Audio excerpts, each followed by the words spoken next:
इयत्ता तिसरी पान क्रमांक 129. 4. वादन. वादन परिचय.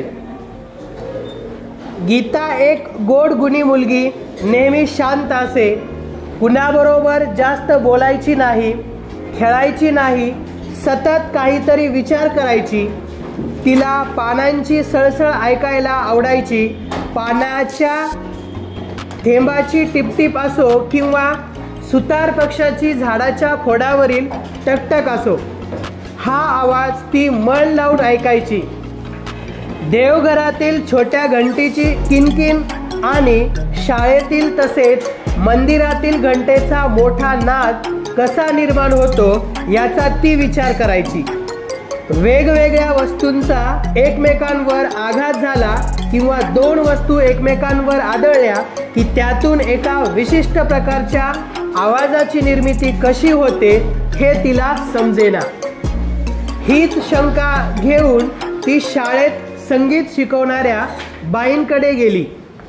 बाईंनी तिला खूप छान समजावून सांगितले, हे बघ गीता, हवेच्या साह्याने वाजवली जाणारी वाद्ये म्हणजे सुशीर वाद्य, चामड्याने मडवलेली वाद्ये म्हणजे अवनद्ध वाद्य, तारा असणारी वाद्ये म्हणजे तंतुवाद्य, घनवस्तूंचा एकमेकांवर आघात करून वाजवल्या जाणाऱ्या वाद्यांना घनवाद्य म्हणतात. यामध्ये टाळ, झांज, चिपळ्या, लेझिम, टिपऱ्या, घंटा, ट्रँगल, खंजिरी इत्यादी वाद्यांचा समावेश होतो. शांत पाण्यात खडा टाकल्यावर जसे तरंग निर्माण होतात, अगदी तसेच ध्वनी तरंग या वाद्यांमधून निर्माण होतात.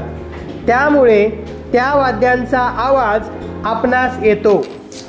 या वाद्यांचे वैशिष्ट्य म्हणजे आघातातून आवाजाची निर्मिती होते.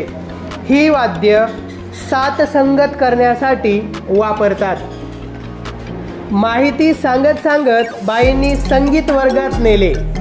सगळी खोली वाद्यांनी भरलेली. तेथे अनेक प्रकारची वाद्ये तिला पाहायला मिळाली. तबला, बाजापेटी, संवादिनी किंवा हार्मोनियम, ढोलकी, सतार, बासरी, टाळ, झांज, टिपऱ्या, खंजिरी, लेझिम, व्हायोलिन, तुतारी, शंख, सनई, सारंगी. बापरे, या सगळ्या वाद्यांची नावे लक्षात राहतील का? मित्रांनो, चित्रातील वाद्यांची नावे ओळखा पाहू. चित्रांमध्ये काही वाद्य आहेत, त्या वाद्यांची नावे तुम्हाला ओळखायची आहेत.